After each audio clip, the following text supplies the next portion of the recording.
Every election, there's a slight concern of foreign bribery influencing the outcome of the election, whether that be Trump in Russia or Biden in Ukraine. But at the end of the day, it's usually proven that the allegations are false or that there is no substantial evidence at the very least.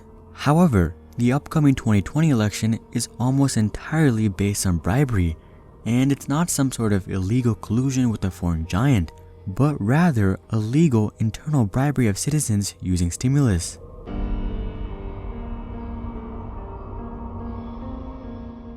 Given the ongoing global pandemic, it's no doubt that people need help. Though either side disagrees on the system that would best serve the citizens who actually need it, it is agreed that money should reach those in need in one way or another. However, the issue arises when this stimulus or tax cut money or whatever the source becomes a key point in a presidential campaign, and unfortunately, that's exactly what's taking place right now with both campaigns. Now, of course, there is an element of financial bribing of citizens in every election, whether that be in the form of tax cuts or more welfare.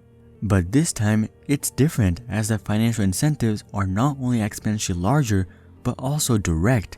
For instance, let's take a look at Trump's recent executive orders.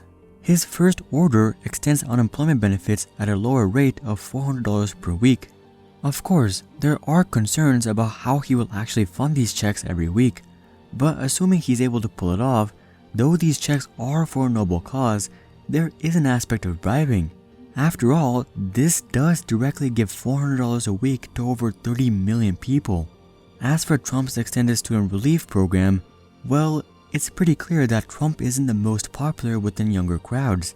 And what better way to gain popularity amongst this crowd than cut student loan interest and payments, which often cripples young adults. Moving on to Trump's eviction ban, this is the least bribe-like order, as the financial incentives are the most indirect. Moreover, they don't actually eliminate or reduce rent or mortgage, they simply push them off for another day. Plus, this doesn't affect everyone, but just people whose eviction or foreclosure may accelerate the spread. And finally, that brings me on to Trump's payroll tax cut. Currently, it's not a tax cut, but simply a tax deferral. However, Trump has stated that if he is re-elected, he will attempt to get it forgiven and possibly even terminate it altogether. If he is re-elected and is able to terminate the payroll tax indefinitely, it would prove to be a good amount of savings for the average American. The median household income in the US is $61,937. Calling it 60 grand, a 7.65% payroll tax cut would give the average household a $4,509 tax cut. For American households making $100,000 a year or more, which is over 30% of households, this savings would be a minimum of $7,600 per year. So definitely quite a significant amount. But if this really is as important as he says, why wait till after election to do this? Why not do it after Congress gets back from recess, which is a whole other issue in itself? But that's definitely something to consider. Now, I'm not just picking on President Trump here. This is the same case with the other side as well, if not more so.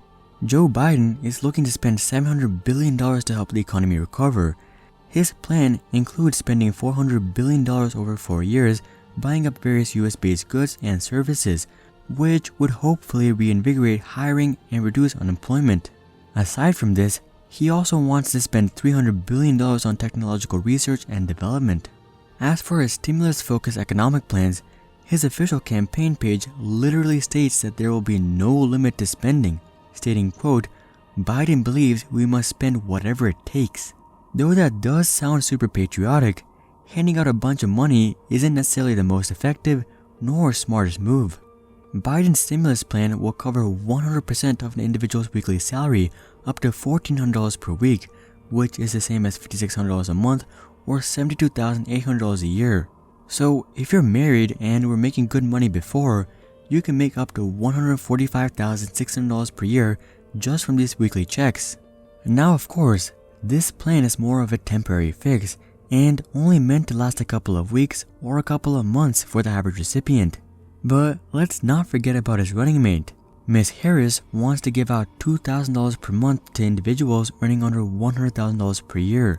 This stimulus also extends up to 3 dependents as well. So a family of 5 could claim $10,000 per month as long as their household income is less than $200,000.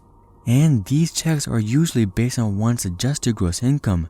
So families making $230,000 to $240,000 per year could likely also qualify for the full check after deductions and charitable givings and such. Thus, a family of 5 would receive up to $120,000 per year, which could boost their household income up to $360,000 per year. I'm not really sure the average family of 5 really needs anywhere near this amount, unless of course you're living in California or New York. But for the average American, this would be quite overkill. And this isn't just for a couple of weeks or months, but for the remainder of the pandemic. So on the presidential level, Trump is offering stimulus in the tens of thousands of dollars, while Biden is offering in the several tens of thousands of dollars and even hundreds of thousands of dollars. Most voters will probably just vote along party lines. However, for independents who don't really mind either candidate, they may be swayed by the financial incentives. Though there is a fundamental issue with voters being influenced by financial incentives or basically bribery, it's not really the voters' fault, as it's just common sense to vote for the candidate who offers greater benefits to you individually. Really, the only concern would be the national debt, which is definitely something to keep in mind. But let's be honest here, the average voter will place much greater emphasis on the stimulus as opposed to the national debt. And that's just reality. However, where this issue becomes an even bigger deal is with Congress, as their powers allow for them to offer even greater financial incentives. Trump and Biden only have power over hundreds of billions of dollars, if that, as they usually need congressional approval to pass most things relating to money. Congress, on the other hand, has power over trillions, and their debates and disagreements are likewise in the trillions. On a congressional level, we've already passed the CARES Act, which cost over $2 trillion. On top of this, even Republicans are willing to pass another $1 trillion in stimulus, while Democrats are looking for another $3 trillion. Clearly, both sides are ready to give stimulus in the trillions, and I'm sure that this is coming from a good place for the most part. But a side benefit nonetheless is garnering greater support from your constituents by giving them more financial incentives. Right now, I don't think either side has very much unwavering support, as they went on recess without passing anything. But I think you guys get the point. At the end of the day, the pandemic has led to a rise in citizens financially depending on the government, and both sides on both the congressional as well as the presidential level have thrown out money not just as aid but as a move to further their own political agendas. I'm not saying this money isn't justified, but simply that come November, the appeal of the financial incentives offered by either side may very well determine national, state, and congressional elections.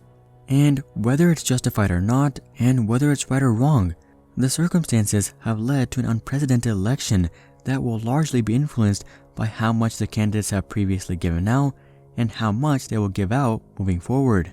In other words, we have ourselves the bribe wars of 2020. Do you guys think this is acceptable given the circumstances? Comment that down below.